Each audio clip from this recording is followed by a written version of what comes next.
Hello everyone, welcome back to another video. Today we're going to be taking a look at set 21325, the Medieval Blacksmith. This LEGO set is from the LEGO Ideas theme, meaning it was designed by a fan of LEGO, not by the LEGO group themselves.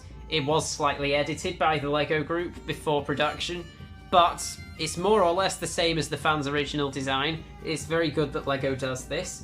So, it was first made available on the 2nd of February 2021. It weighs 2.42 kilograms. Its height by width by depth measurement is 21 by 27 by 21. And it costs £95.38 new. It's 6p per piece. And there are 2,164 pieces in the set and 4 unique minifigures. So that's all the technical details out of the way. Let's get started with the review. So this is the ground floor, and this is where the blacksmith itself is. We'll get onto what's on the upper floors in a minute. So you can see here, there's a very nice tree there. It's a very, very curved tree. So interesting growth pattern for that tree. It's very complicated to put together actually. It falls apart very easily. It's a bit of a design flaw that, as good as it looks, I don't like the way they've designed it in terms of structure, because it'll fall apart really easily if you touch it. Then you've got this target here. It would have been more realistic for the time if they've done a target with brown on the background for like wood, because that would probably be what you'd see rather than something with a white background back in the medieval times. Particularly given the amount of wood that's used on the rest of this building, that will probably fit better. This is an apple tree, of course, with 4 branches there. One of them does not have an apple on, just a detail there. They're all red apples, actually. So there's then a well there. Unfortunately, that's just a black piece. They haven't done a water piece, although I suppose that's to represent depth more than a water piece would.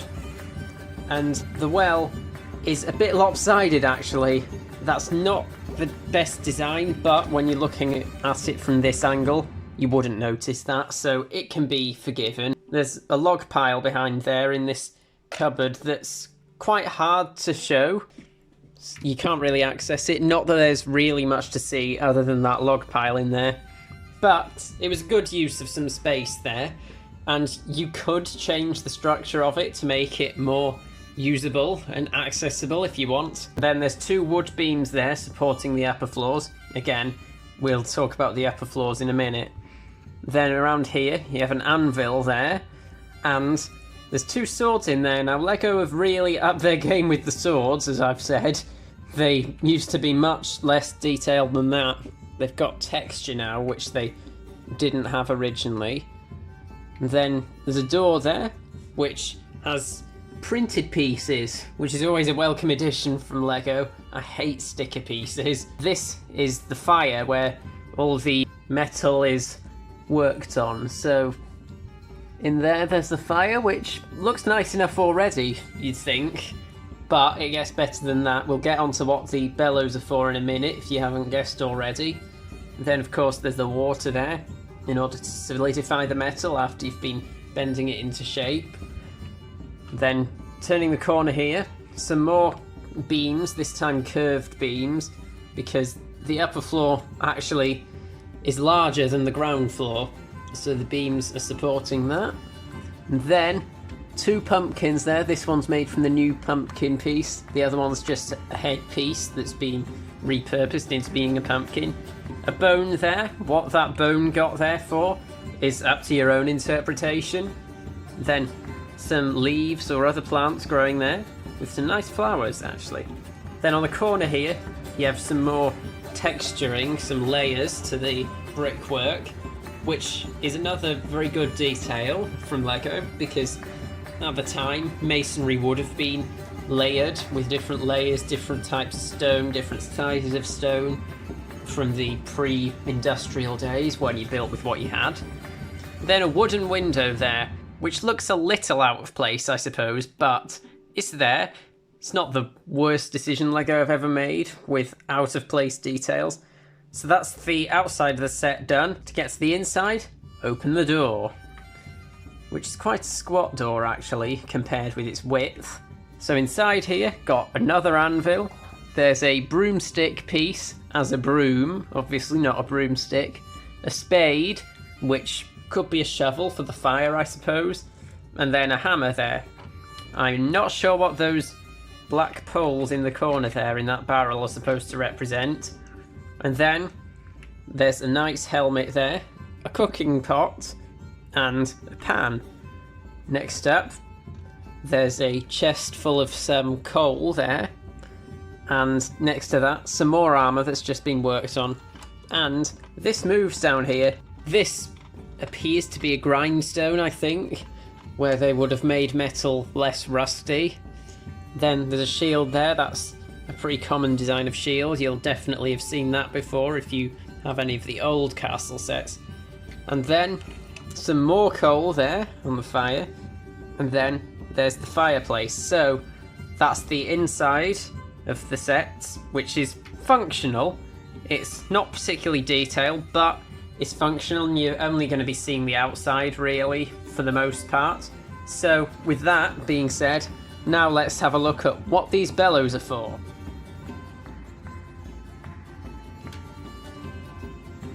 Unfortunately, my camera doesn't really allow you to see the full potential of that. It's not so harsh in reality, the light there. But this does have a really nice orangey reddish glow, this fire here. I really love their use of the light brick there. But they could have got a better looking fire, I reckon, if they'd have used a yellow light brick. But that's just my personal opinion. So now, let's move on to the first floor of the set. So here is the first floor, or the second floor if you prefer, of the medieval blacksmith. So personally, I prefer the way this floor looks compared to the ground floor. Maybe I just prefer the use of wood over the use of stone. So this is what the beams on the ground floor were for. It looks very nice from that angle. It looks even better when you've got the top floor on, of course, when it's in its full form. There you can see why there's beams down there at the bottom. The floor sticks out there, which is actually pretty common for medieval buildings, to have floors that stick out. Although the chimney is still made of stone on this floor. And then you have a sort of roof there above the kiln, so that rain won't put out the fire. And then you've got a logo there, which isn't the most historically accurate. I think you'd be unlikely to find a logo on a medieval building. But that's pretty much everything there is to say about the exterior of this floor. Now, let's open this door, same design as the ground floor's door, and move into the interior. So the first floor of the building looks a bit less impressive on its own compared to when it was with the ground floor. You open this door here, same as the ground floor's door, with a nice lantern next to it, in order to access the interior. So in the interior, you have this rather nice feast going on, with some leaves of some sort, and a chicken leg, and these very elaborate chairs. This is quite elaborate, especially considering this is a blacksmith's house. You'd be unlikely to find this at a blacksmith's place in the medieval times. And on this table here, you have a meat cleaver and a pan with a carrot that's been chopped up. And then there's a stew, presumably with carrots in it, being cooked next to the fireplace here. There's also another pan. I've never had one of those pans before. It's new to me. I assume this barrel at the back here was for washing clothes in, because I can't see what else would have looked like that at the time. And obviously, that's how they would have washed clothes back then. And then, in the back corner there, underneath the stairs, there's a barrel with a tap on it, and that I assume will contain mead, given that it's a medieval building. It could be beer though. It's unlikely to be wine, since this is a Northern European type of medieval building rather than Southern European. They would have used stone more if it was Southern European. So they've got two candles there as well. Rather nice goblets there to be drinking from. Silver, apparently. So that is the first floor or second floor of the set. Now let's move on to the top floor. So we're now going to be looking at the top floor of the set. It's quite hard to get all the floors in one shot on a set of this size. So this is the roof, the top floor. You have a dormer window there. whatever they would have called that at the time, I don't know. It's still a stone chimney at the top, with 2 chimney points actually there. And then there's a dormer window, or bay window I suppose, at the side there. That is a triangular piece there, which I like because it helps to hide the technical looking bricks behind it. It doesn't look so good when you've just got that, but this hides where all the technical pieces are, so it looks better with that.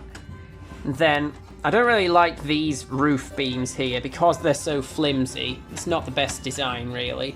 The roof itself is not very easy to take on and off. That's also not a very good design, but in terms of how it looks, I really like. You've got 4 roof panels missing there, giving it a weathered effect.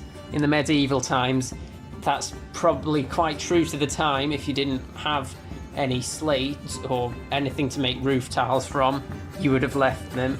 And you can see where different roof tiles have been used from all the shades of blue there. Then that's moss at the top, I guess, from the colour scheme. Got a bit of layers of moss there as well. And then these 2 arches at the top, these half arches, again, make it look very nice. Final details there at the top. Another window there. It's quite a cozy setup, I reckon. So, in order to get the roof off, you first would have to take off these pieces at the top here. I told you it wasn't easy because these also come off. Whether that's intentional or not, I don't know. It's very easy to do if it's not intentional. So, this one in particular is very difficult to get off because it's so easy to just pull apart when you're taking it off. This floor also comes off in modular style like the others, but I'm not going to. It's because I can just show you it like this much more easily. So, you've got an animal skin rug there, which again is not the most historically accurate. A blacksmith probably wouldn't have been able to afford such luxuries as this back in the medieval times. Have a pillar of wood there supporting the roof. Unfortunately, the arches are not symmetrical, but I can forgive that. It's the medieval times. They weren't so bothered about how the buildings looked back then. They would have just wanted a building. And then you've got a candle there for the lighting, which is not the safest because it's a wooden building, but that's what you'd have had at the time. Obviously no electricity. So this is the bed. I really like the colour gradient on this bed. They've done that really well. It's a really nice way of arranging the colours. They work very well together, these colours. The bed is a bit grand for a blacksmith's house again. This is an issue I have with the 2 upper floors, is it's a bit grand for a blacksmith's house, really. They wouldn't have had much in the way of possessions, particularly not possessions of this quality, but they do still look medieval, so I'll give them credit where credit's due for that. Then at the back here, another not particularly historically accurate detail. There's a study desk with something being written there. If you're in a job such as the blacksmith, you probably wouldn't have been able to write, but that's fine. Maybe this is supposed to be an inn above the blacksmith's place. Maybe that's why they have such fine possessions there, but it doesn't really fit with a blacksmith's house. That's forgivable because they are still very nice details. I still really like them, even if it's not the most historically accurate. So that concludes the top floor of the building. Now I'll give my final thoughts on the set. Well, this is a very good looking set with many nice details, as well as not just the building, but also this horse and cart's very well designed as well. In terms of the structure of the set, they have lost out a bit. This, for example, is a big letdown because it's so flimsy, and the roof panels are very difficult to take off without breaking, so it's not the best in terms of structure, but it looks excellent. I can't fault the way it looks. There are a few errors in historical accuracy, but that's fine. It's Lego, suspend your disbelief for that. So, I love this set. It's definitely going in the Lego City, and what I also like about it is it's easily compatible with other castle sets from the old castle theme. So if you have any of those, you could easily put this set in with them and it would fit right in. So I've really enjoyed building this set. It was a fun set to build. So hopefully you'll see the set in the Lego City soon. And I hope you enjoyed this video. If you did, make sure to leave a like on the video and subscribe for more. I'll see you in the next video. Bye!